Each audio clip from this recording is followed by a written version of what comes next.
kita mau bersedekah antara mudorid dan sohibul mal Ya, dalam kondisi usahanya sudah berjalan gitu ya. berjalan. Jadi memang tujuan itu mengembangkan bisnis ya. Tujuan yang kedua Pengembangan ya. bisnis. Baik, Ya, siap. nah sekarang itu kan marak juga kan startup yang memang mereka pengennya equity financing, nggak pengen minjem uang, Pak. Makanya mereka Yes, itu mereka bagus itu tuh. pengen sharing kepemilikan lah gitu, Pak ya. Betul, Nah, betul. pada saat pitching mungkin ya katakanlah pitching gitu ya, mereka kan saling presentasi.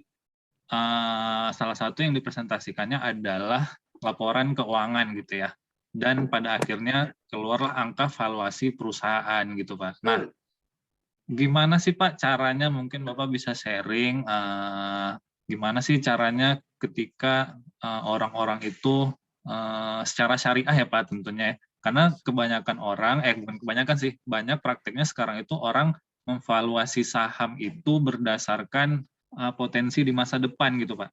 Potensi usaha ini yang akan dia dapatkan di masa yang akan datang, terus dinilai di masa yang sekarang. Mungkin Bapak pernah dengar namanya Ya. discounted cash flow gitu ya.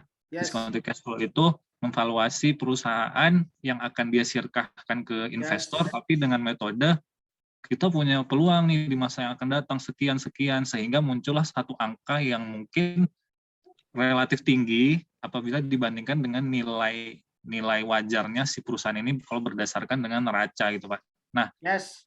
cuman pada akhirnya mereka akhirnya deal, Ya. terus ya udahlah saya masuk misalnya 10 miliar, tapi 10 miliar itu hanya dinilai sebagai saham atau kepemilikan minoritas gitu Pak. Nah, Yes. apakah praktik seperti ini tuh apa ya, lazim atau halal gitu ya di syariah, atau Oke.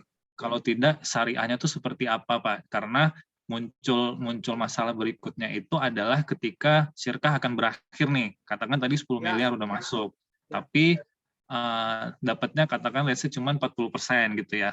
Yes. 40%. Nah, pada saat syirkah mau berakhir, divaluasi ulang. Nah, Mhm. valuasi pada saat Kecil. exit ini gimana nih? Kita harus menggunakan teknik valuasi seperti awal dulu, yang Oke. harus memvaluasi secara potensi di Oke. masa yang akan datang, atau dengan Oke. nilai pasar wajar. Kalau dengan nilai pasar wajar pasti si investor akan menolak karena kecil banget dong, dulu kan digembos-gembos tinggi gitu. Nah, itu sih Pak Oke. konflik konflik di akhirnya sih bakal seperti itu menurut saya. Jadi saya minta sharing aja sih Pak, barangkali Bapak Siap. bisa ya gitu sih Pak. Mudah-mudahan cukup jelas. Jelas, insya Allah. Tadi saya sudah baca, alhamdulillah dengan penjelasan ini semakin jelas gitu ya. Hmm. Oke, jadi memang ini terkendala dalam pada saat perusahaan dia sudah berjalan, bagaimana kita menilai apa namanya persentase dari apa saham investor yang sertakan gitu kan. Ini karena berkaitan dengan valuasi bisnisnya. Ya kan tadi saya bilang ya, jadi menilai presentasi modal itu ya betul dan neraca memang. Tapi kadang ya ini tadi menghitung neracanya ini banyak horornya kalau dikatakan ya, tidak jelas. Makanya saya sampaikan ini terjadi dengan klien saya juga, ya dia berkonsultasi sama kami, ya tentang valuasi juga. Jadi sebenarnya gini, gampang sih di neraca itu kan kalau perusahaan sudah jalan, pastinya ada aset. Ya, kalau aset tetapnya ya dihitung berdasarkan nilai jual yang sekarang gitu ya, net present value ya. Jadi yang sekarang nilai jual berapa? Jika punya mobil, misalkan mobilnya dulu beli 1 miliar, ya udah kalau jual sekarang berapa nilai pasarnya itu. Kalau aset tetap gampang hitungnya. Tapi kalau yang di intangible aset tadi, dari menjual peluang-peluang sehingga ya contoh nilai brand itu bagaimana gitu kan. Ya. Nilai tim, value dari tim gitu ya. Nah, saya sampaikan ya makanya kalau horor yang sedikit di dalam Islam itu dibolehkan, tapi kalau horornya yang banyak, contoh menjual peluang pasar, menjual peluang penjualan tadi, ya itu tidak dibolehkan. Ya kenapa? Karena ya belum tentu terjadi gitu. Ya, Hmm. kecuali memang ya seperti gini, kan banyak nih ya di buku Pasar Muslim dan dunia maklar tuh. Sekarang juga masih berlangsung kajiannya Ustadz Aminul Bait setiap hari jam 5:15 sampai jam 6. Ya. Itu disampaikan di buku itu juga ada namanya menjual peluang, horor namanya ya. Jadi gini, jadi banyak ya di terjadi juga yang mungkin Jakarta, di Malang. Jadi tempat umum yang dijadikan jualan nih misal. Ya, pada saat dia pergi itu tempat itu dijual. divaluasi, padahal bukan punya dia, punya umum gitu. Dia bilang, "Saya dulu jual nasi goreng di sini, ya omset saya sehari itu bisa 5 juta." Gitu misalkan. Nah, terus saya mau pindah nih karena sudah apa, ada alasan lah keluarga saya pindah dan di Malang lagi misalkan. "Saya jual ke kamu deh." "Berapa?" "Ya karena peluangnya 5 juta tadi kan sebulan tuh 150, ya jual separuhnya deh 75," gitu. Nah, ini nggak boleh, Iya. haram ya. Jadi menjual peluang bisnis, peluang bukan peluang bisnis, peluang penjualan itu tidak diboleh. Maka saya bilang yang untuk intangible asset, saya bilang ya harus ada sistem yang jelas. Contoh value dari tim. Nah, contoh dari yang bisa jelas dihitung gitu. Misalkan saya punya tim sekarang 10 ya dan levelnya punya tim misalkan 20, level manajernya ada 5. Ya bagaimana caranya? Mungkin dari gajinya sekian, ini atau dari skillnya gitu ya. Sekian-sekian saya jualnya skillnya satu orang general manager ini saya hargain 10 juta. Nah, jadi jelas apa namanya? Spesifikasi jualan penilaiannya itu jelas. Atau dari data konsumen kan boleh juga dijual. Nilainya jelas, saya punya data konsumen 5.000. Saat ini saya jual deh 100.000 rupiah atau 2.000 atau 5.000. Ya namanya harga boleh kan secara kesepakatan. Ya 5.000 berarti dikali 5.000 berarti berapa tuh? 5 juta ya Pak? Iya, Pak. Ya, ya. Jadi Iya. nggak boleh nggak jelas. Terus saya punya peluang lah. Peluangnya ya kalau terjadi longgar, nah itu gorornya besar. Ya, tapi kalau gorornya kecil bisa diterima. Ya contoh tadi, makanya kalau intangible asset ini saya bilang ya harus ada sistemnya. Ya banyak sekali intangible asset misalnya brand. Brand ini bagaimana nilainya? Ya kalau teori manajemen banyak yang ngajarin, tapi kok saya punya cara sendiri saya bilang. Ya karena saya bilang kalau kalau brand ini dinilainya berlebihan akhirnya lebih dari nilai aset yang aset sesungguhnya, tetap ini aneh juga saya bilang. Ya tapi kok enggak apa-apa sih kalau bisa dijelaskan gitu. Ya, dijelaskan bukan karena peluangnya loh ya, tapi karena memang nilainya seperti itu. Contoh misalkan ya saya daftar Haki itu sekian ya nilai yang benar-benar real dikeluarkan. Saya dulu desain itu sekian. Misalkan saya desain logonya aja sudah 100 juta gitu ya. Saya daftar Hakinya kalau Hakinya murah lah mungkin pakai pakai ini 5 juta dan segala macam yang bisa memang dulu biaya yang sudah dikeluarkan. Terus nilai brandnya kepada konsumen ini gimana? Ya misalkan yang dia bilang ya awareness-nya, ya udah lakukan survei. Ternyata dari 3 merek perusahaan sejenis sampai 80% mengingat merek kita. Jadi makanya saya 80% ini saya nilai misalkan sebesar 800 juta. Misal loh ini.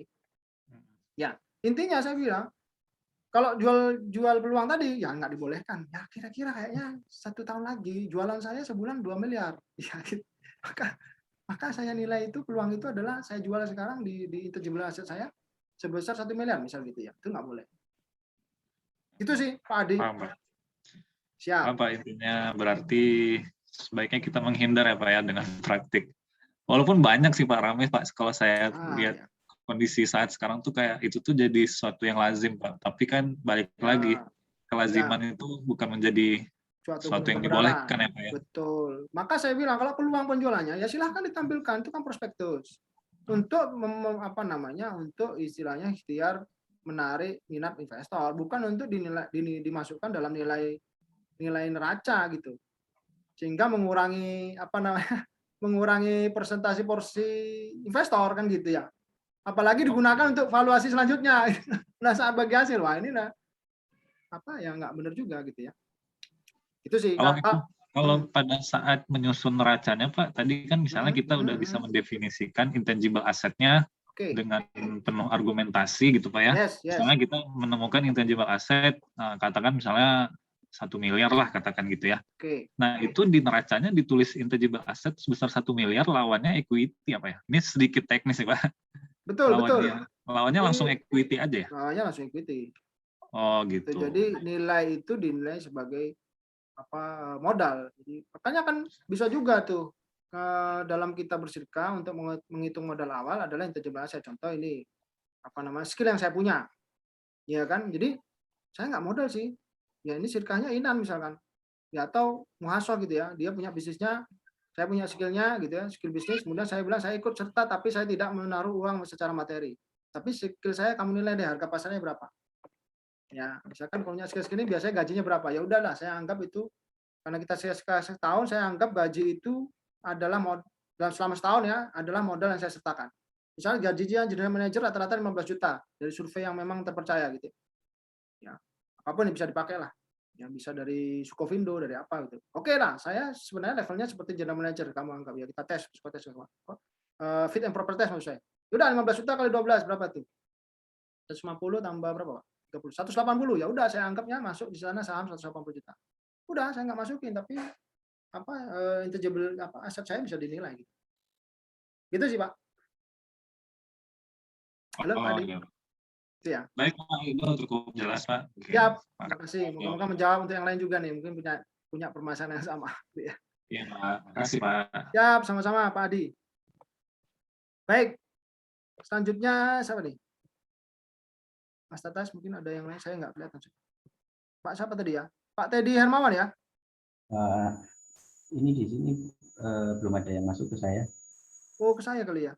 Iya. Di sini Pak Adi sama Pak Teddy Hermawan. Silakan Pak. Masih ada kah Pak Teddy? Terhadap pos akumulasi penyusutan. Kalau perlakuan terhadap pos akumulasi penyusutan akibat adanya pembukuan beban penyusutan atas aset tetap hasil sirka bagaimana? Oke, jadi ya aset tetap itu memang harusnya disusutkan ya. Ya kalau misalkan belum ditutup akumulasinya berdasarkan asumsi itu tidak apa-apa. Ya, asumsi saja, tapi pada saat dilakukan pembubaran, ya pembagian hasil ya, maka jangan dari asumsi. Ya, teman-teman. Jadi jangan dari pakai asumsi lagi, tetapi benar-benar dicek jika dijual aset itu saat ini berapa harga pasarnya. Kadang bisa jadi sama dengan asumsi, bisa jadi tidak. Ya gitu ya. Jadi saran saya ini kan tanya akumulasi penyusutan nih dan berkaitan dengan pembubaran gitu ya. Oke, saran saya pada saat dia berjalan tidak apa-apa pakai asumsi ya, tapi pada saat dia sudah diakhiri berjalan mungkin saja sirkanya kan nggak 1 tahun, bisa jadi 5 tahun, tapi kan 1 tahun tutup buku tuh ada akumulasi penyusutan itu kan yang dihitung di aset tetap. Nah, saran saya nggak apa-apa pakai asumsi aja. Ya nggak harus di persel apalagi datangkan akuntan publik gitu. Nggak usah sih. Tapi kalau sudah ditutup, saran saya nggak pakai asumsi. Ya pakai nilai yang sebenarnya aset itu sebenarnya kalau sekarang dinilai, diuangkan atau dijual, nilai pasarnya berapa. Gitu sih Pak Teddy, mungkin bisa menjawab ya, apa itu benar pertanyaannya ya. Oke, kemudian Pak Ari ini. Pak Ari silakan, mungkin ditanya langsung. Kalau kerjasama endorse influencer bagi hasil untuk upah endorse-nya termasuk sirka wuju. Ah ya benar. Jadi kalau endorse nggak dibayar, kemudian dia minta bagi hasil aja ya sirka wuju. Jadi karena ada manfaat dari namanya dia ya, karena sudah dikenal banyak followernya gitu ya. Oke, kemudian Pak Dia, jika investor pengusaha sedang bagaimana cara menghitung nilai policy? Oh ini sudah ya, Pak Adi tadi, Pak Ari, Pak Teddy sudah saya jawab. Oke, yang lain silakan. Udah nggak ada lagi kayaknya. Oh Pak Deddy ya, Pak Deddy Kamal, silakan Pak. Siap. Terima kasih. Assalamualaikum warahmatullahi wabarakatuh. Waalaikumsalam warahmatullahi wabarakatuh. Salam kenal Mas Ido. Ya, jadi ya. sama-sama. Ya, sebenarnya ini lebih ke arah apa namanya use case-nya saya sih, kondisinya gitu loh. Memang rencana kerjasamanya itu sebenarnya sudah berjalan gitu loh. Cuma memang ada beberapa hal yang perlu apa namanya minta masukan atau saran gitu kan dari tinjauan secara apa namanya syar'inya gitu loh. Saat ini tuh saya tuh sedang melakukan sirkah inan kepada salah satu apa namanya perusahaan medis bergerak apa namanya di bidang telemedicine yang sekarang lagi banyak lah yang dibutuhkan sebenarnya sama masyarakat gitu loh di tengah pandemi ini. Nah, kondisi saat ini apa namanya memang perusahaan tersebut perusahaan startup yang dari sisi permodalan pun juga masih terbatas gitu. Memang dia punya konsep yang menurut saya itu cukup lumayan bagus di kondisi sekarang dan kedepannya gitu loh. Makanya apa namanya saya berkomitmen untuk melakukan istilahnya sirkainan ke dia untuk melakukan investasi sekitar 20% dari modalnya dia gitu. Nah, memang tanggung jawab dari 20% ini lebih ke arah bagaimana caranya membangun satu sistem platform medis gitu kan, termasuk nanti operasionalnya. Itu yang jangka waktunya itu diprediksi itu sekitar 5 tahun gitu. Kira-kira potensi yang nantinya sudah mencapai 20% atau bisa lebih cepat gitu, tergantung dari kondisi berkembangnya platform medis tersebut gitu loh. Karena biasanya kan kalau platform medis itu kan kalau semakin banyak yang menggunakan otomatis dari sisi infrastrukturnya kan akan semakin besar dan bisa jadi itu akan akan lebih cepat dari 5 tahun tersebut gitu kondisinya. Nah, pertanyaan saya sih sebenarnya bagaimana sih membuat satu kerjasama, terutama yang berkaitan dengan tinjauan syar'inya gitu. Karena selama ini saya memang tidak memiliki pengetahuan dan informasi berkaitan dengan kerjasama yang syar'i gitu. Karena kan ini kan berkaitan juga nanti model bisnis telemedicine-nya itu juga harus dilihat secara syar'inya juga gitu kan, bagaimana kerjasama dengan yang lainnya gitu. Nah, kalau misalkan salah langkah pun juga nanti kan juga ujungnya juga nggak punya manfaat dan nggak berkah juga gitu loh. itu yang pertama. Yang berikutnya pertanyaannya, nah ini kan modal yang saya setor ini kan bentuknya dalam hal orang ya, sama investasi kita sewa ke cloud kayak gitu kan. Nah itu dari sisi teknisnya nanti setor modalnya ke arah sana itu bagaimana cara mengkonversinya gitu kan. Karena kan orang-orang yang saya gaji itu kan sebenarnya ada di perusahaan saya yang sekarang gitu. Nanti secara arus kasnya itu bagaimana mengkonversi ke sana. Dan saat ini memang baru kerjasama aja, belum ada perubahan akte, karena kan yang saya pernah baca-baca gitu kan harus merubah aktenya dia gitu kan sebagai bagian dari setoran modal di saya gitu. Ya. Nah, itu pertanyaan berikutnya mungkin tadi sudah terjawab berkaitan dengan valuasi dan monetize gitu kan. Jadi memang biasanya kan orang-orang startup ngomongnya kan valuasi tuh kebanyakan gitu kan. Itu unsur gorornya juga akan lebih besar. Ya. Jadi saya nggak begitu senang juga sih sebenarnya berkaitan dengan valuasi, tidak mencerminkan kondisi yang saat ini gitu. Yes. Ya, kira-kira itu sih pertanyaan-pertanyaannya. Mungkin minta masukan gitu dari Mas Yudo. Makasih. Assalamualaikum warahmatullahi wabarakatuh. Waalaikumsalam. Jadi yang saya tangkap kan tadi 20% berupa saham yang dimasukkan ke sana ya. Terus yang kedua, tanya apakah harus dicek juga memang sistem dia seperti apa. Terus yang saya tangkap nih yang poinnya adalah bagaimana jika ada tim kita juga berkaitan bekerja juga ya di situ, Pak. Iya, jadi ya itu tadi cara mengkonversi ke sahamnya itu. Ya, mengkonversi sahamnya itu ya. Jadi tadi 20% disetor itu berupa materi. Saat ini ini Pak bikin aplikasi. Jadi bikin aplikasi itu kan pasti kan dibutuhin kan orang-orang kayak developer, sistem analis, betul. Kemudian juga secara infrastrukturnya kita naruh sewa ke Google Cloud gitu loh. Nah itu kan kalau kita konversi kan bentuknya uang tuh gitu kan. Nah itu bagaimana nih memasukkan ke dalam saham saya ke sana gitu. Oke. Baik, jadi kalau dikatakan yang modal tadi itu bukan ya, jadi kalau modal tadi jadi dia sesuatu yang sudah ada yang dikonversi. Oke. Kalau belum ada, misalkan kayak berupa gajinya yang Bapak bangun timnya itu ya masuk biaya, Pak. Jadi itu kan berarti kan tadi modal yang dicicil setelah berjalan, itu nggak disarankan tuh. Nanti gimana? Sebenarnya modalnya berapa kan gitu ya? Jadi kalau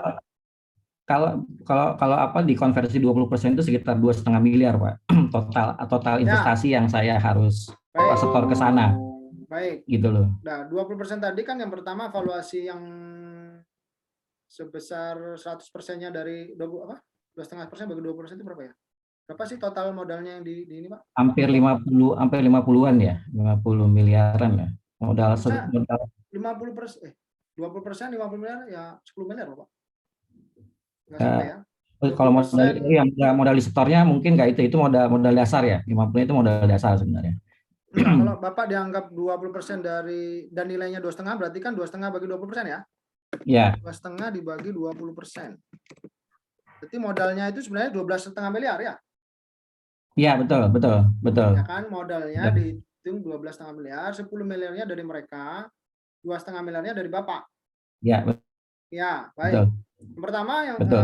yang saya sarankan 12 yang hitungan 12,5 miliar ini harus jelas, tidak ada yang goror gitu ya. Tadi jual peluang pasar, wah itu gimana caranya? Ya, jadi memang dia berupa aset yang sudah tampak sekarang, meskipun itu berupa intangible. Misalkan skill, dihitung berapa tadi kalau saya bilang. Skill itu bisa, caranya gini, kalau saya sih mudahnya gini. Saya masuk di sebuah perusahaan, saya nggak bawa modal. Tapi saya dianggap beli saham. Dengan apa skill saya? Bagaimana caranya? Ya udah kita dinilai. Fit and proper test, skill saya kan seperti direktur, orang CEO. Ya udah, berapa kira-kira rata-rata gaji CEO itu dengan perusahaan selevel kamu? Ya, mungkin sekitar 30 juta. Oke, nggak ada masalah, kita negosiasi dengan nilainya kan. Oke, 30 juta saya sepakat misalkan. 1 bulan, oke. Kemudian saya hitung karena perjanjiannya selama setahun, kita masuk incar sana dihitung sebagai pemilik saham. Ya udah, 30 kali 12 gitu ya. Berarti 360 juta. Ya udah, saya seakan punya saham 360 juta dari nilai yang valuasi bisnisnya dia sekarang di neraca. Berarti berapa persen kan gitu, Pak. Maka saya sarankan 12,5 ini harus jelas. Dari apa dihitungnya kok bisa 12,5? Itu yang pertama. Sehingga 2,5 ini dianggap adalah 20% dari nilai seluruh aset gitu ya, baik tangible maupun intangible. Nah, kemudian yang 2,5 ini jika memang Pak Dedi tidak memasukkan materi semua, ya tidak masalah. Tetapi sudah jelas ada bentuknya. Contoh, saya sudah punya programmer 3. Gitu kan. Saya juga ada komputer yang digunakan programmer 3. Gitu ya. Jadi programmer ini nilai berapa ya? Tadi sesuai skill deh. Sekiranya ini satu programmer senior programmer. Gajinya biasanya ya 20 juta sebulan. Ya udah, saya kalikan sebanyak setahun karena kita kerja sama janjinya setahun perjanjiannya. Ya udah, saya kalikan itu berarti 240. Ya. Dan seterusnya, yang 3 tadi berapa nilai valuasinya? Kemudian tadi komputer itu kan jelas ya, asetnya berapa Pak Dedi beli atau nilai valuasi sekarang. Nah, jadi gitu sih Pak. Jadi 2,5 ini berupa apa kalau sekarang?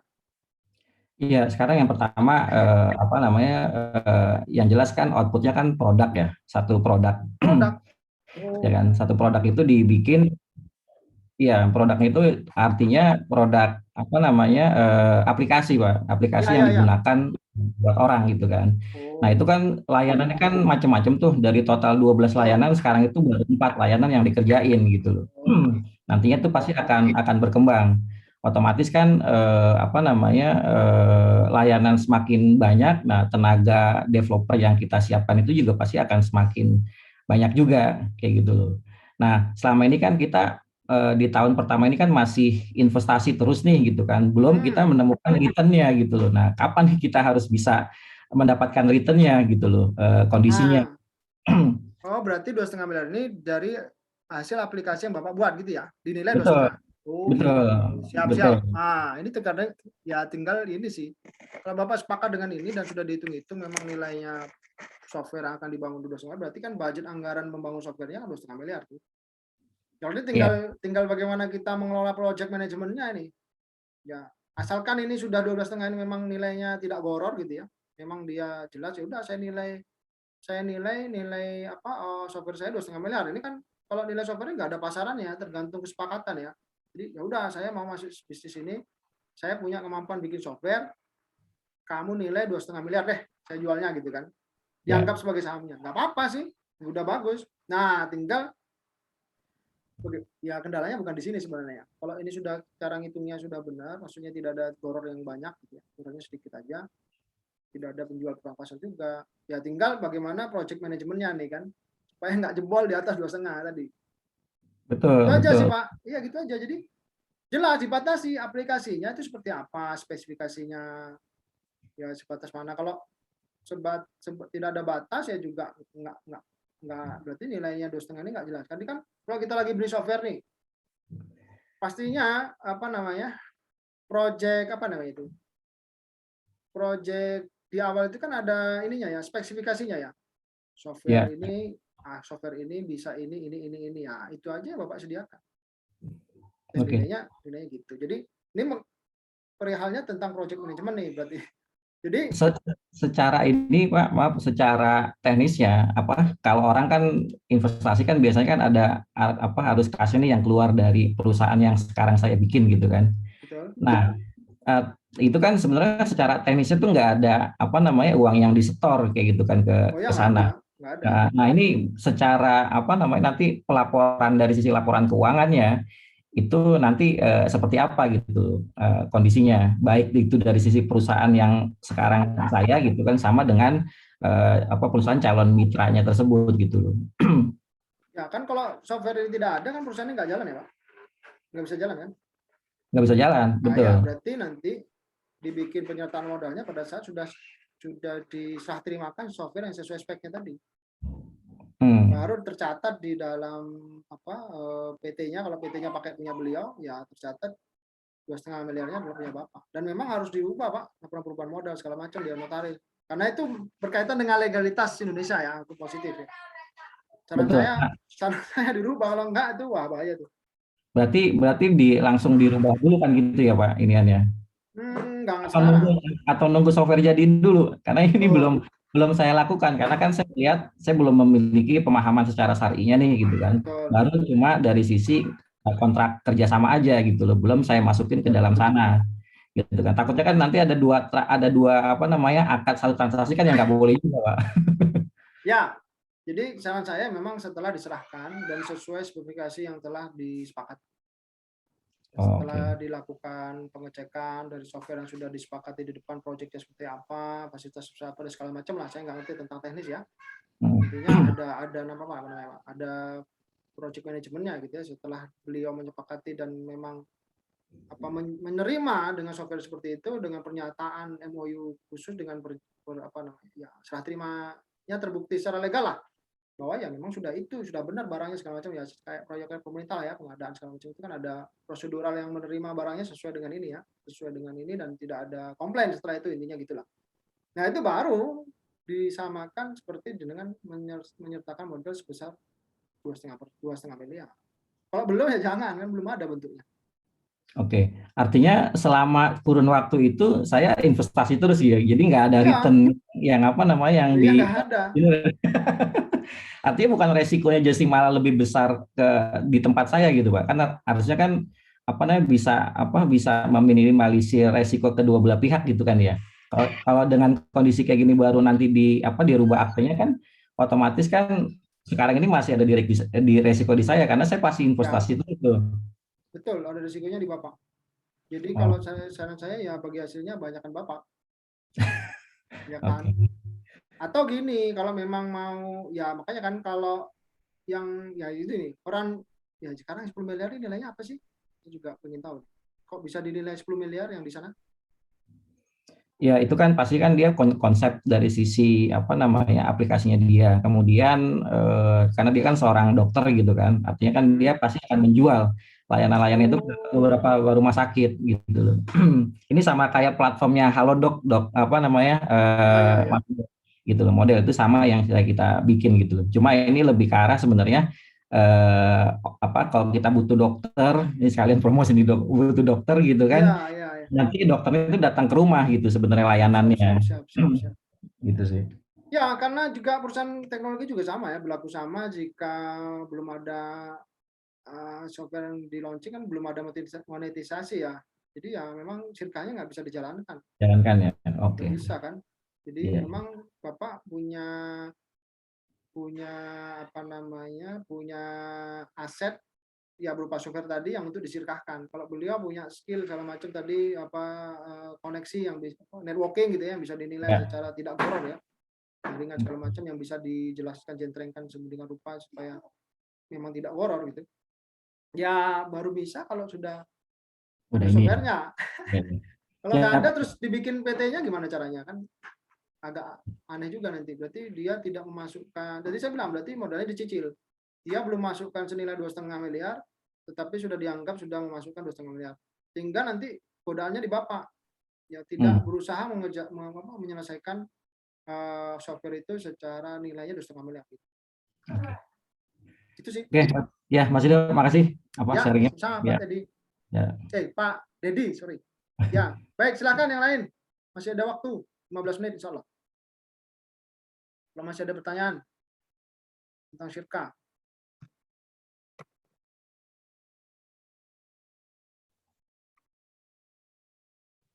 Pak, izin bertanya lagi, boleh Pak kalau yang lain? Boleh Pak, silahkan. Saya Adi Pak yang tadi. Ya Pak Adi, silahkan Pak Adi. Pak, apa bedanya porsi kepemilikan sama porsi bagi hasil, Pak? Mungkin misalnya saya kepemilikan dari penyertaan tadi atau invest dana tadi, katakan misalnya hanya dapat 20%, tapi ada apa bedanya dengan porsi bagi hasilnya, Pak? Itu ada bedanya nggak sih, Pak? Itu gimana ketentuannya, Pak? Pertanyaan bagus. Ya, jadi beda ya Pak antara porsi kepemilikan dan porsi bagi hasil. Jadi kalau dia berbicara tentang kerugian, dia dalam syirka ini sesuai dengan standar syariat adalah menempel pada modal hingga menempel pada kepemilikan. Jika Bapak memiliki 20% di perusahaan tersebut, nilainya saham atau ya nilai saham gitu ya, nilai saham atau nilai modalnya yang disertakan, ya maka kerugiannya menanggungnya 20%. Tapi kalau nilai apa tadi? Porsi apa tadi? Porsi bagi hasil ya. Porsi bagi hasil ini sesuai kesepakatan. Makanya tadi saya sampaikan jika syirka inan, ya itu yang paling berat menghitung porsi bagi hasilnya adalah saya sarankan sesuai kontribusi. Ya, saya belum menyertakan apa. Jadi kontribusi itu jadi seperti tadi skillnya dihitung, pengalamannya dihitung, networkingnya dihitung, yang modal disertakan dihitung dan dibagi rata-rata dengan modal yang disertakan yang lain gitu. Sehingga itu lebih adil dan lebih tersistem. Jadi beda ya antara kepemilikan dan porsi bagi hasil. Jika memang sekarang misalkan, siapa tadi Pak Dedi dengan dokter tersebut yang banyak risikonya saya nih, yang saya punya softwarenya gitu ya. Atau banyak yang beri kontribusi Pak dokternya ya, bisa jadi bagi hasilnya lebih besar Pak dokternya. Kalau memang fungsinya kontribusinya ternyata setelah dihitung secara tersistem gitu ya, lebih besar yang software, maka bisa jadi bagi hasilnya lebih besar pada software. Itu sih meskipun nilainya kecil gitu. Ya kalau nilainya karena belum tentu ya, karena kan gini, misalkan dia mempunyai saham di situ 60%, gitu ya. Jelas nanggung kerugian 60%, itu sudah jelas, itu nggak boleh, itu syariat soalnya yang ngatur. Tapi kalau bagi hasil itu tergantung kita, ya tidak ada aturan dari syariat, yang penting sesuai kesepakatan. Nah, saran saya ini banyak terjadi di teman-teman kalau syirka inan, bilang ya sesuaikan kontribusi, belum tentu modalnya dia besar, kontribusinya dia besar. Belum tentu, bisa jadi dia hanya ya kerjaannya meriksa laporan keuangan karena dia sibuk dengan bisnis yang lain misalnya. Ya udah kontribusi kerjanya masih dihitung cuma 10%. Kenapa? Atau 5%. Kenapa? Karena cuma meriksa nilai keuangan laporan keuangan. Karena terpaksa dia harus kerja. Kenapa? Karena ini syirka inan misal. Ya kan gitu ya. Tapi di sisi lain apalagi? Networkingnya nih yang kita pakai nih. Saya nggak bawa networking sama sekali. Ya, itu mungkin di sisi nilai persentase. Sehingga di total, di average gitu ya, dengan yang lain itu nilainya berapa. Itu sih Pak, kalau saran saya memang bagi hasil dari kontribusi, tapi kalau kepemilikan memang itu diatur syariat untuk menentukan risiko kerugian yang ditanggung. Itu sih Pak. Berarti intinya kalau misalnya kepemilikan itu ngikatnya pada saat kerugian ya Pak ya? Kerugian itu sesuai kepemilikan, tapi pada saat untung sesuai kesepakatan. Ya. Nah, misalnya gini Pak, contoh kasusnya, misalnya ada usaha nilainya kecil aja lah, angkanya misalnya 5 juta. 5 juta, si pembagiannya adalah 40-60, artinya si pihak A memiliki 2, si pihak B memiliki 3.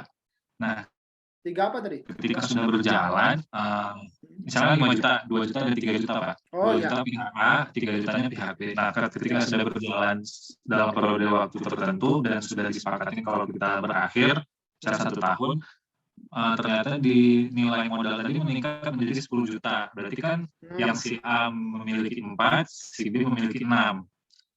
Benar ya Pak ya? Nah, benar nggak sih Pak? Nah, itu kan kalau 2/5 itu berapa jadinya? 20%?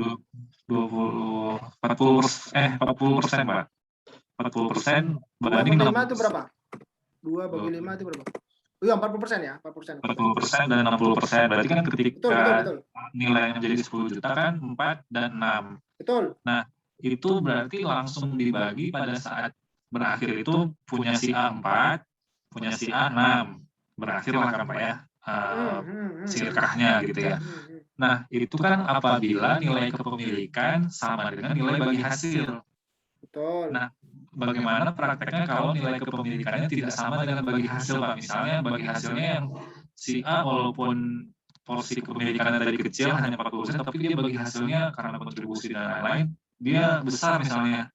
Itu gimana Pak pembagiannya Pak pada saat berakhir nih Pak? Ini contoh kasus yang simpel sih Pak, secara teknis Pak. Kalau beda ya Pak ya, porsi kepemilikan dan porsi bagi hasil apabila perusahaannya untung gitu Pak. Siap. Nah, maka itu tadi bedanya. Maka kan kalau diketahui neraca awal, laporan modal awal, baik ini perusahaan sudah jalan, jadi kalau perusahaan sudah jalan kan berarti ada laporan pendukung, laporan perubahan modal ya dalam keuangan. Kemudian dari neraca awal pada saat jika perusahaan sudah jalan, saham itu masuk, ekuitas itu masuk. Jadi misalkan dari neracanya 100 miliar gitu, atau yang mudah aja lah kita hitung 10 juta gitu ya. Kemudian ada masuk ke ekuitas penjualan saham 2 juta gitu, berarti 20%. Ya tak? 2 dibagi 12 berarti berapa persen? Nah, atau 5 juta jadi sepertiganya ya. Nah, tapi ternyata di perkembangannya kemudian naik mau neracanya jadi 30 juta gitu kan, dari 15 ke 30 juta. Nah, yang 15 keuntungan ini dipisah dulu. Jadi tidak langsung diakui sebagai tadi langsung dibagi sebagai persentase pemilikan. Jadi enggak, jadi ada kan keuntungan yang diketahui keuntungan itu kan bisa ditahan, bisa dibagikan dividen gitu ya. Jadi kalau misalkan dibagi semua dividen, maka baru dividen itu adalah sesuai bagi hasil. Kalau misalkan dia tadi 60-40, nilainya 2 dan 3, ya kemudian ternyata ada untung 5 juta, ya 5, kemudian sebenarnya 50-50 gitu ya, 2,5, maka kalau itu tidak dibubarkan dan tidak dibagikan, jadi namanya tandid hukmi ya. Tandid hukmi itu hanya sekedar formalitas pembagiannya. Semuanya laba ditahan, gitu misal. Atau tidak dibagi semua gitu ya, tandid hukmi namanya. Jadi dilanjutkan sirkah itu tanpa harus dibubarkan dan harus dibagi secara aktual, ya secara apa namanya? Secara benar-benar dibagi gitu. Itu tandid hukmi. Ya, ada lagi yang memang dibubarkan secara betul-betul bubar, memang dibagi gitu ya. Ya maka pencatatan perubahan modalnya. Jadi yang 2 tadi karena memang pembagian hasilnya 50-50 bukan 60-40, maka jadi 4,5 Pak. Nah yang 3 tadi jadi 5,5, bukan jadi 4 dan 6 gitu. Nah terus porsinya dihitung lagi tuh berapa tuh dari 4,5 sama berapa tadi 5,5 per 4,5 per 10 sama 5,5 per 10, berarti jadinya 45%, naik 5% yang tadi, yang 2 jadi ya kan, terus yang 3 naik berkurang 5%. Jadi 55%. Gitu. Baik Pak, cukup jelas Pak. Siap, alhamdulillah. Terima kasih Pak Ido. Sama-sama. Baik teman-teman. Satu pertanyaan terakhir, 2 boleh deh. Kalau ada pertanyaan silakan. Assalamualaikum Pak Ido. Waalaikumsalam warahmatullahi wabarakatuh. Dengan Pak siapa ini? Teddy, Pak Ido. Pak. Dengan Teddy. Pak Teddy. Oh ya. Iya. Pak Teddy, iya silakan, Pak Ido. Yang tadi mau tanya. nanya nih. Iya. Tadi saya sempat offline dulu Pak. Mohon maaf. Enggak apa-apa. Silakan. Pak Ido, kalau misalnya ada nih fenomena juga konsep kerjasama sirkah ini, misalnya jangka waktunya 3 tahun, tapi pada saat proses pembagian bagi hasilnya itu dibikin per tahun Pak. Jadi bersifat apa ya? Enggak sama gitu. Bisa aja tahun pertamanya itu 60-40, kemudian tahun keduanya 50-50, tahun ketiganya dibalik 60-40. Nah, apakah itu diperbolehkan atau tidak, Pak Ido? Mekanisme seperti itu gitu. Baik, tadi sedikit saya jelaskan sebenarnya ada sebenarnya, tapi saya ulang kembali nggak apa-apa. Jadi kalau di syariat ini, kalau tentang syirkah, sebenarnya pada saat dia dibagi hasil sebenarnya sudah bubar. Nah, Kalau sudah dibubarkan meskipun secara apa nama tadi tandil hukmi tadi ya, nggak langsung dibagi secara nyata ya, itu ya punya hak yang semua pihak untuk tidak meneruskan tanpa kesepakatan. Gitu. Jadi kalau perjanjiannya 3 tahun tapi ternyata dibagi setahun, sebenarnya setahun itu bubar. Ya ini harus diketahui teman-teman. Maka siapapun itu orangnya punya hak untuk membatalkan sepihak. Masa nggak jadi terus lagi, saya ambil modal saya, itu boleh. Ya, tapi kalau dibaginya memang 3 tahun lagi, terus tutup buku setahun, kemudian ada yang mau ngambil modalnya, ya karena ada suatu alasan tertentu lah, tapi hanya kepentingan pribadi dia, nah ini baru dengan kesepakatan. Ya, dengan kesepakatan, nggak boleh dipaksakan. Ya, karena ada di klien saya dipaksakan, saya ingin ambil, saya bilang ya bilang aja nggak bisa, itu membahayakan perusahaan. Kalau kamu ambil sekarang, lagi kondisi krisis, cash flow kita nggak benar ya, nggak bagus. Dan itu tidak melanggar syariat karena memang belum dibagi juga, belum selesai masa syirkah juga belum gitu.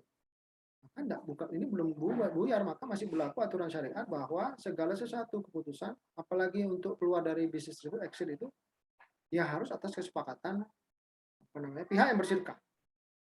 Ya terus bagaimana instannya? Lah instannya ada sih solusinya. Kalau misalkan kalau ini cerita yang belum dibagi dan belum selesai masa syirkah ya, ingin exit itu ya jual di pasar sekunder, Pak. Ya kita jual saham kita ke orang lain atau ke perusahaan itu sendiri, buyback gitu. Ya, beli aja deh saham saya kalau gitu ya. Itu jadi tidak dibubarkan karena yang lain tidak setuju, tapi ya jual aja. Jadi Pak Teddy, kalau berdiskusi Pak Teddy tadi ya setahun itu berarti sudah bubar, Pak. Dan Pak Teddy atau siapapun itu yang dalam pihak bersyirkah itu boleh membatalkan dan menarik modalnya di saat itu. Karena secara syar'i itu sebenarnya sudah bubar. Syar'i itu menghitung bubar itu pada saat dibagi itu ya bubar. Ya. Pak Ido, jadi ini kondisinya tetap 3 tahun nanti untuk hitung-hitungan bagi penyerahan bagi hasilnya. Cuman di perjanjiannya itu penetapan bagi hasilnya itu dibuat per tahun. Ya, berubah-ubah tiap tahun itu. Apakah itu boleh atau tidak, Pak Ido? Baik. Tapi tetap 3 tahun sih ininya untuk pelaksanaan eksekusi bagi hasilnya, Pak Ido. Oke, jadi kalau perubahan dari perbagian hasil di sesuai waktu sih, setahu saya boleh. Ya, boleh. Yang nggak boleh itu yang seperti ini. Misalkan panen tahun ini, kita bisnis buah-buahan, saya. Panen tahun ini buat kamu, tahun depan buat saya, itu nggak boleh. Jadi nggak jelas gitu. Ya, atau apa ya? Jadi sebuah produk gitu ya. Produknya ada 3 atau 2 gitu ya. Produk A tahun ini buat kamu, semua hasil penjualannya. Produk B buat saya, tapi nanti tahun kedua produk B yang buat kamu, produk A buat saya, itu nggak boleh. Tapi kalau persentasenya berubah, ya dengan alasan tertentu ya kan, mungkin dari perencanaannya perannya si yang lebih banyak nantinya di akhir syirkah itu dia akan berperan lebih banyak misalkan. Karena di awal itu membutuhkan si ini, tapi di tengah dia berjalan, misalkan tadi apa ya, misalkan mungkin bisa dicontohkan software, mungkin loh ini. Ya software mungkin di awal berat banget nih ininya, effortnya ya, tapi kalau sudah jalan pengembangan tuh ringan banget gitu. Maka meskipun perjanjian 5 tahun, tapi pembagian hasilnya yang berperan di pengembangan softwarenya itu diturunkan gitu. Misal ini. Karena apa ya? Karena effortnya lebih kecil. Semakin lama semakin kecil karena hanya pengembangan aja. Misalnya. Boleh Pak tadi? Insya Allah boleh. Baik, terima kasih Pak Ido. Ya Pak, sama-sama. Baik, silakan. Satu pertanyaan lagi deh. Jika ada. Baik, mungkin kalau nggak ada yang tanya, saya boleh tanya ke Mas Ido ya, dari peserta yang juga sempat ngechat gitu ya, kan ada peserta juga yang mungkin sedang berhalangan hadir terus. Siap. Baik, ini banyak yang daftar tapi memang nggak ada nih. Ya. Kan 30 lebih yang daftar ya, ini cuma 12. Baik, memang kadang gitu. Nah, jadi beliau ini punya usaha gitu ya. Anggaplah usahanya ayam goreng lah, gampangnya gitu ya. Ayam goreng sudah, kalau dibilang usahanya sustain sebenarnya juga sudah jalan. Jadi sudah jalan saya lupa persisnya, tapi kurang lebih mungkin 2 tahunan kali ya, 2 tahun 3 tahun. Ya. Itu. Nah, pada saat ini dia mau melakukan pengembangan, buka outlet baru. Sebenarnya ya tadi, jadi kalau mau buka sendiri pun sebenarnya beliaunya ini masih mampu sebenarnya gitu dengan cash flow perusahaan sebelumnya. Hanya saja dengan ikhtiarnya mungkin ingin juga karena ada temannya yang ingin invest ya, tadi ada kelebihan harta mungkin ya. Jadi beliaunya juga ingin membantu mengelola hartanya juga dan saling niat yang baik lah ya. Ya, sama-sama niat baik sebenarnya gitu ya. Hanya saja dari sisi yang punya franchise atau yang punya usahanya ini, dia itu nggak rela kalau misalkan modalnya tadi itu dihitungnya itu sesuai dengan total project cost-nya atau sesuai dengan hitung-hitungan modalnya lah ya, beli penggorengannya, sewa tempat dan sebagainya, mungkin kayak gitu. Nah, beliaunya itu ingin kalau misalkan ada orang yang sirkah dengan beliaunya itu kalau bisa ditambahkan nilai lebih gitu, misalkan entah manajemen fee atau dia mengambil keuntungan dari peralatan yang dijual ke perusahaannya sendiri nantinya yang dikelolakan dan lain sebagainya. Nah, itu menurut Mas Ido seperti apa ya? Jadi dibolehkan nggak sebenarnya yang seperti itu gitu ya? Kalau misalkan tidak, itu solusinya seperti apa yang baik mungkin kayak gitu? Oke, kalau dia akadnya franchise, ya boleh sih ada manajemen fee, sewa brand gitu ya.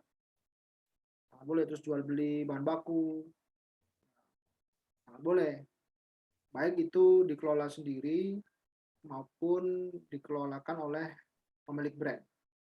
Ya, tapi kalau ini masuk in charge dalam kepemilikan bisnis tadi, kalau bisnisnya dalam bisnisnya itu ya bukan dalam satu franchise-nya atau satu project-nya, ya pihak yang berserikat tidak boleh mengambil untung duluan. Contoh nih, misalkan bisnis jual beli bahan bangunan gitu ya, kemudian dia membuka peluang investasi untuk proyek tertentu. Misalkan untuk proyek tertentu, cuman harga jualnya itu sudah dinaikkan. Misalkan nilainya adalah 100 juta, padahal dia pulangnya 90 juta. Nah ini nggak boleh, karena kenapa? Berarti pihak yang berserikat itu yang menjualnya sudah dapat keuntungan 10 juta. Jadi tadi prinsipnya jika ada resiko yang dia tidak mau tanggung sehingga sudah ambil untung duluan, itu nggak boleh. Nah jadi itu ya. Terus kalau masuk dalam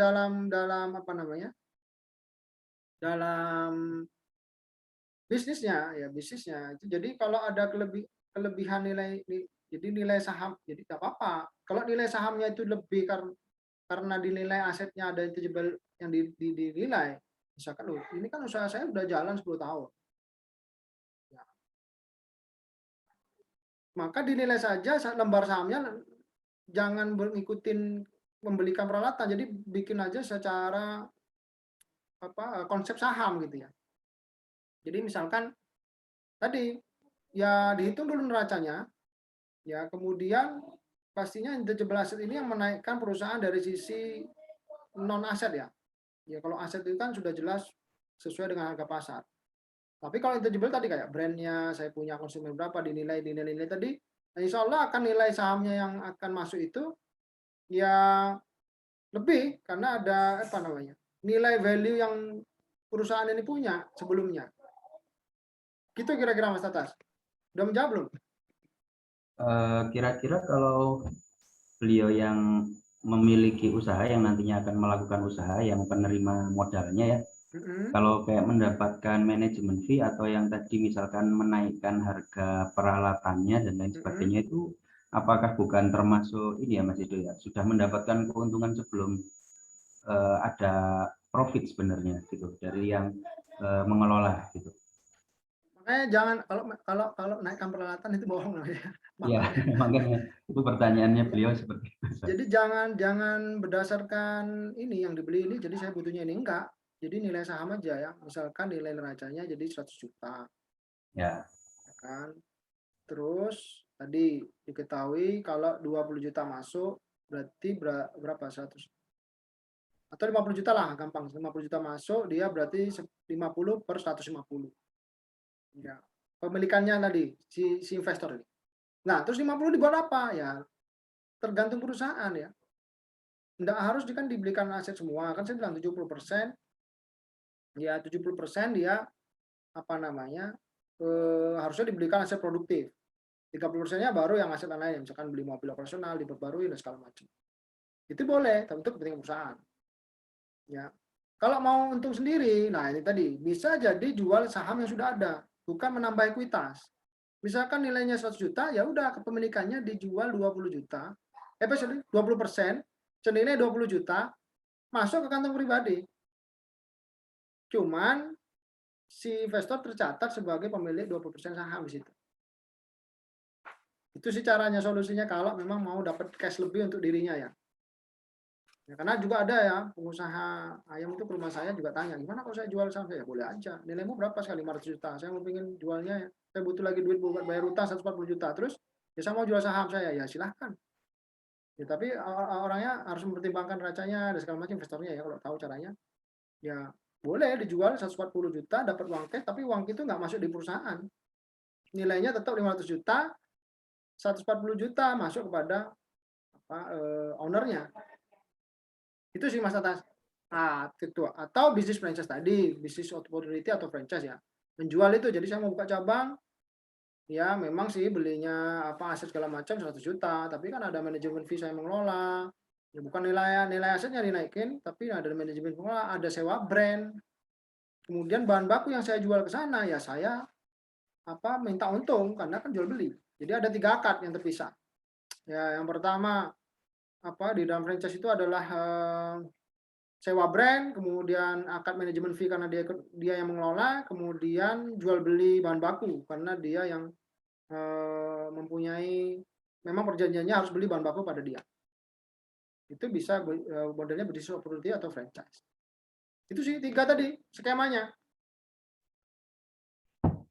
oke, baik Mas Idul. Mungkin karena waktunya juga sudah mendekati waktu time ya.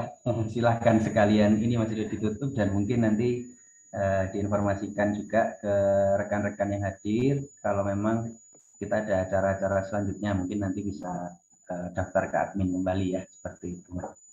Baik, alhamdulillah. Akhirnya itu juga yang membatasi kita. Yang saya harus akhiri kelas ini karena memang sudah 11:08. Ya semoga apa yang kita sharingkan hari ini bisa bermanfaat bagi perusahaan Bapak Ibu sekalian, baik yang akan melakukan sirkah maupun yang sedang melakukan sirkah atau yang memang tidak ingin melakukan sirkah, bisa jadi juga disebarkan ilmu ini kepada yang lain. Insya Allah materinya akan kami bagi kepada yang hadir ya. Jadi untuk memudahkan kita akan bikin grup ya, perkenalan di situ biar ada kolaborasi mungkin yang terjadi ya. Kemudian setelah insya Allah kita juga akan sebarkan survei ya untuk perbaikan kelas-kelas kami ya, yang berkaitan dengan kelas kita ini. Kemudian nanti kita akan share juga materinya.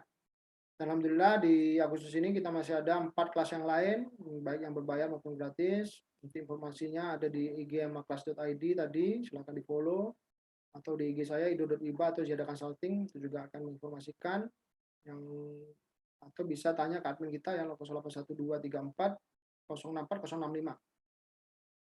Saya doakan semua mendapatkan kemudahan urusan kaum muslimin ya, para pengusaha di masa krisis ini bisa bertahan ya dan tetap optimis ya dalam menghadapi pandemi ini, baik yang perusahaannya terdampak maupun yang tidak terdampak. Ya, kita selalu kalau bisa berukhuwah saling membantu. Nah, seperti di kelas ini saya juga kasih slot promosi gitu ya bagi teman-teman pengusaha supaya diketahui bisnisnya dengan pengusaha lain, semoga ada kolaborasi gitu. Baik, saya ucapkan terima kasih banyak Jazakumullah khairan wa barakallahu fikum. Dan saya akhiri dengan doa kafaratul majelis. Subhanakallahumma bihamdik, asyhadu an la ilaha illa anta, astaghfiruka wa atubu ilaik. Assalamualaikum warahmatullahi wabarakatuh. Waalaikumsalam warahmatullahi wabarakatuh. Syukron Mas Ido. Afwan. Sehat semua. Terima kasih Mas Ido. Syukron, Pak Ido, syukron. Afwan. Syukron, Terima Mas kasih. Atas. Jazakallahu khair.